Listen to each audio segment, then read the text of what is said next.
शिव जी की महिमा जन जन तक पहुंचे, इसलिए सच्चिदानंद सीक्रेट्स ऑफ आप सभी को शिव महापुराण की कथा सुना रहा है। अगर आप भी एक शिव भक्त हैं, तो इस कथा को किसी दूसरे शिव भक्त को शेयर कर शिव जी और माँ की कृपा के पात्र बने। हर हर महादेव। हिरण्याक्ष वध। एक बार भगवान शिव पार्वती जी के साथ काशी नगरी में आए। वे काशी को अपनी राजधानी बनाकर रहने लगे।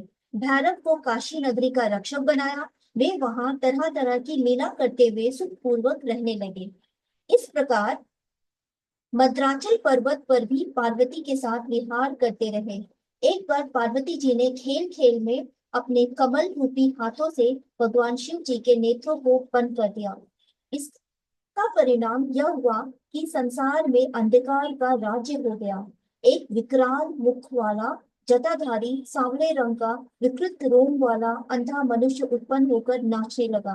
उसको देखकर पार्वती जी आश्चर्य में पड़ गई। उन्होंने भगवान शंकर से पूछा, हे स्वामी, यह मनुष्य कौन है? इस पर वे हंसकर बोले, यह तुम्हारा पुत्र ही है। तुम्हारे द्वारा मेरे नेत्र बंद कर देने से मेरे पसीने के द्वारा उत्पन्न हुआ है। इसको तुमने ही रचा है। अब तुम अपनी सखियों और गणों की सहायता से इसकी रक्षा करो। तब पार्वती जी ने उसकी रक्षा का प्रबंध किया। उसी समय हिरण्याक्ष नाम का दैत्य पुत्र की इच्छा से भगवान शंकर की आराधना कर रहा था। वे उससे वर प्रदान करने हेतु उसके पास गए। हिरण्याक्ष ने कहा, प्रभु, मेरे भाई हिरण्यकश्यप के प्रहलाद आदि 5 पुत्र हैं। मैं पुत्रहीन हूँ। शिवजी ने उससे कहा कि मेरा अंधक नाम का पुत्र तुम्हारे जैसा ही शक्तिशाली है। तुम उसे पुत्र रूप में स्वीकार कर लो। तब उस दैत्य ने शिव पार्वती की प्रदक्षिणा की और अंधक को पुत्र रूप में स्वीकार कर लिया। शिवजी वरदान देकर अंतर्ध्यान हो गए।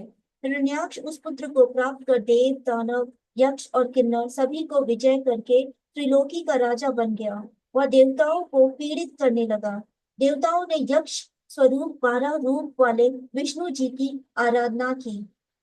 तब वाराह ने अपनी विकराल दाढ़ों से प्रहार करके राक्षसों को मारकर चक्र द्वारा हिरण्याक्ष का सिर काटकर अंत कर दिया और उसके राज्य पर अंधक का अभिषेक किया।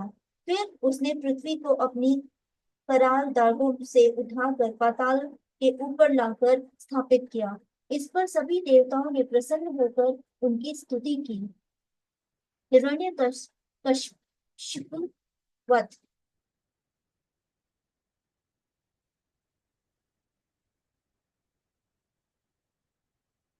वारा रूपी विष्णु जी ने जब हिरण्याक्ष का वध कर डाला, तो उसका भाई कशिपु विष्णु जी को अपना शत्रु मानने लगा। वह मंत्रांचल की एक गुफा में जाकर एक पैर के अंगूठे से खड़े होकर भुजाएं ऊपर उठाकर ब्रह्मा जी का घोर तप करने लगा। हिरण्यकशिपु के तप से प्रसन्न होकर ब्रह्मा जी ने उसे वरदान देने गए। उसने ब्रह्मा जी से वरदान में मांगा कि मुझे कभी मृत्यु का डर ना रहे और मैं किसी अस्त्र शस्त्र, पाश, व्रज, वृक्ष, पर्वत आदि से ना मरूं। जल अग्नि मुझे ना मार सके। देवता, दैत्य, मुनि, संत, मनुष्य, पशु, कोई भी जीव मुझे ना मार सके। स्वर्ग में, पाताल में, बाहर, भीतर, दिन रात में मैं कभी ना मरूं। ब्रह्मा जी तथास्तु कहकर अंतर्ध्यान हो गए। वह उठकर 40,000 वर्ष तक के लिए राज्य करने के लिए असुरधापति बन गया। वह राज्य पाकर उन्मत्त हो गया और त्रिलोकी पर अत्याचार करने लगा। चारों ओर त्राही त्राही मच गई। वह सभी धर्मों का विनाश करने लगा। इस पर इंद्रादित्य देवता ब्रह्मा जी को साथ लेकर क्षीर सागर में विष्णु जी के पास गए।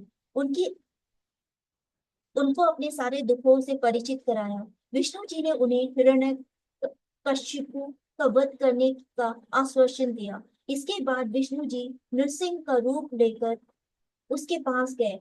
उन्होंने सब राक्षसों का वध कर दिया और निर्द्वंद इधर उधर घूमने लगा। हिरण्यकश्यप के पुत्र प्रहलाद ने उसकी बहुत प्रशंसा की। वे अपने पिता से बोले, आप इनकी शरण में चले जाइए। परंतु वह नृसिंह से युद्ध करने लगा। बड़ा घमासान युद्ध हुआ। नृसिंह ने आगे उसकी एक ना चली। नृसिंह ने उसे अपनी जंघाओं पर रखकर उसके मन स्थानों को अपने नाखूनों से वितीर्ण कर दिया उसकी मृत्यु के पश्चात प्रहलाद का राज्याभिषेक किया गया।